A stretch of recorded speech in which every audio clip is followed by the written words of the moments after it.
السلام علیکم ورحمۃ اللہ۔ کیا یہ ٹھیک ہے؟ غلط ہے؟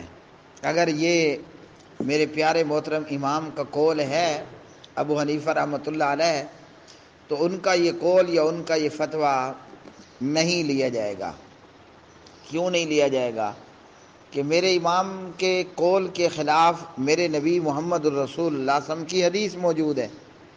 اس لیے میں اپنے امام، اپنے مقتدی اور پیشوا ابو حنیفہ رحمۃ اللہ علیہ کی بات کو چھوڑ کر اپنے نبی اور رسول کی بات لوں گا، اور یہی مجھے میرے نبی کی بھی نصیحت ہے، میرے امام کی بھی نصیحت ہے۔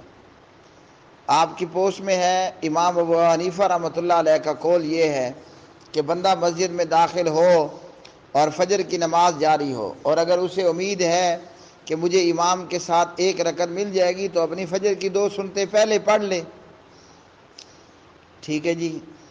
اور میرے امام کے قول کے خلاف میرے نبی کی حدیث ہے صحیح مسلم میں، اذا اقیمت الصلاۃ فلا صلاۃ الا المکتوبہ، جب فرض نماز کھڑی ہو جائے تو کوئی نماز نہیں سوائے فرض کے۔ تو میں اپنے امام کی بات کو چھوڑ دوں گا، اللہ میرے امام کی قبر کو جنت کا باغ بنائے، اور اپنے پیغمبر اور اپنے نبی صلی اللہ علیہ وسلم کی بات کو لے لوں گا۔ اس کا فائدہ یہ ہوگا کل قیامت کے دن میرا نبی بھی مجھ سے راضی ہوگا اور میرا امام بھی مجھے شاباش دے گا۔